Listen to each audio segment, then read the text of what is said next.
Kamu adalah garam dunia. Jika garam itu menjadi tawar, dengan apakah ia diasinkan? Tidak ada lagi gunanya selain dibuang dan diinjak orang. Kamu adalah terang dunia. Kota yang terletak di atas gunung tidak mungkin tersembunyi.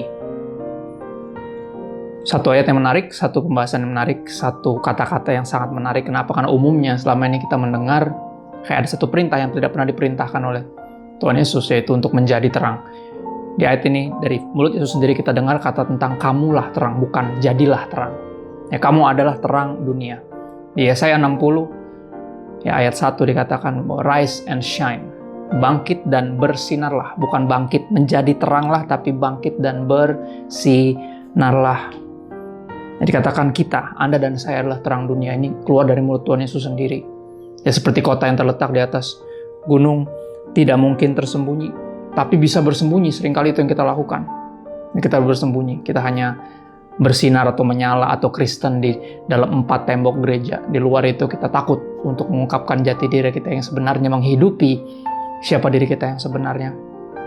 Ya, kamu adalah terang dunia. Ini sebuah kenyataan yang mesti kita terima. You are the light, ya, of the world.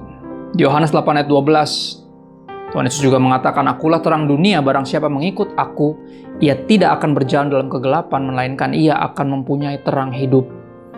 Di Yohanes 9 ayat 5, Tuhan Yesus berkata, selama aku di dalam dunia, akulah terang dunia. Tapi setelah Yesus naik ke sorga, tentunya siapa terang dunia? Anda dan saya, kitalah terang dunia. Ya, ini keluar dari mulut Tuhan Yesus sendiri, dan kita harus menghidupi kenyataan ini. Perintahnya bukan jadilah terang, ya, tapi sebuah kebenaran bahwa kamulah terang. Kalau gitu perintahnya apa? Ya, tentunya kita tahu. Lagi pula orang tidak menyalakan pelita lalu meletakkannya di bawah gantang, melainkan di atas kaki dian sehingga menerangi semua orang di dalam rumah itu.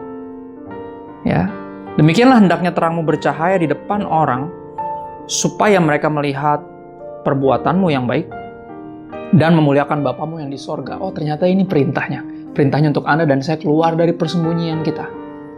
Ya, berhenti menyimpan kebenaran ini, ya, iman kita, berhenti menghidupi kekristenan yang untuk kalangan sendiri, tapi untuk keluar karena dunia ini gelap. Ya, orang-orang berjalan dalam kekelaman, mereka membutuhkan terang. Ya, kita dibutuhkan, kita sebagai orang Kristen, sebagai pengikut Kristus sangat dibutuhkan.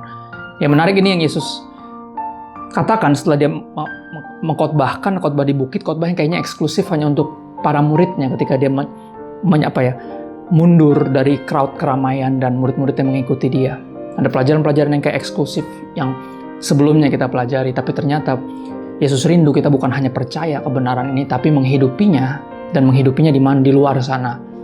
Ya, karena lewat kehidupan yang berdampak seperti ini, seperti terang yang bersinar dalam kegelapan, justru orang-orang akan memuliakan Bapa yang di sorga. Justru itu cara paling powerful untuk memenangkan banyak orang bagi Kristus. Di 1 Petrus 2 ayat 12, izinkan saya pakai versi Alkitab mudah dimengerti, atau Alkitab mudah dimengerti, atau versi mudah dimengerti. Dikatakan seperti ini, karena sekarang kita sedang tinggal di tengah-tengah orang-orang yang belum mengenal Allah, dan mereka menjelekkan kita sebagai orang jahat. Jadi, kita perlu hidup baik di mata mereka, supaya akhirnya mereka boleh sadar dan bertobat, dan memuji Allah waktu mereka melihat Dia pada hari terakhir. Jadi sekali lagi saya ingatkan dan yakinkan, gak ada perintah untuk jadi terang, tapi ada perintah untuk keluar dari persembunyianmu dan bersinarlah.